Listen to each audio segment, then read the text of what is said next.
Percobaan kali ini saya sudah menyiapkan ada 4 buah gelas yang berisi macam-macam larutan. Yang pertama ada larutan yang berisi air putih, larutan gula, larutan garam, dan juga minyak goreng.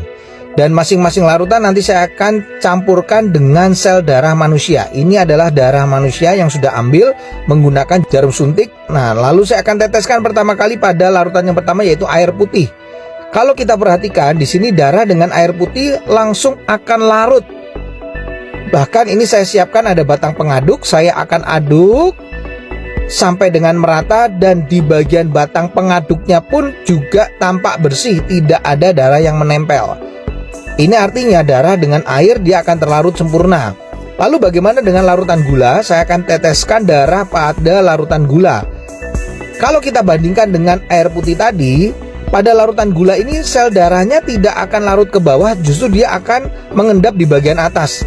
Dan akan saya gunakan batang pengaduk. Nah, Anda bisa lihat ini beda sekali. Sel darahnya justru menempel pada batang pengaduk. Ini kenapa? Karena gula itu bersifat perlengketan. Berbeda dengan air putih tadi, batang pengaduknya bersih. Makanya orang kalau kena diabetes, terjadi perlengketan pada darahnya, mengalami rasa haus, kemudian sering buang air kecil, dan akhirnya suka ngemil. Nah, bagaimana dengan orang yang hipertensi? Ini adalah larutan garam. Ini darahnya saya akan teteskan pada larutan garam. Lalu saya akan juga sama masukkan batang pengaduk. Dan ini berbeda dengan diabetes, di mana sel darah yang menempel pada batang pengaduknya tidak selengket pada gula, larutan gula.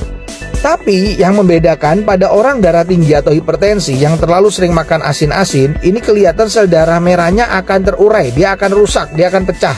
Makanya orang darah tinggi bisa mengalami pecah pembuluh darah. Yang terakhir saya akan teteskan darah ini di dalam minyak goreng. Nah, kalau saya teteskan ini langsung bisa terlihat sel darahnya nggak bisa larut, tidak juga ya mengendap di bagian atas, tapi justru menggumpal-gumpal. Ini membuktikan bahwa orang yang tinggi kolesterolnya akan mengakibatkan penggumpalan sel darah. Jadi sel darahnya akan menggumpal-gumpal, dan ini yang bisa menimbulkan penyumbatan pada pembuluh darah. Ini adalah percobaan sederhana yang saya lakukan dengan menggunakan 4 macam larutan yang berbeda. Semoga percobaan ini bisa menjadi inspirasi untuk kita agar tetap sehat.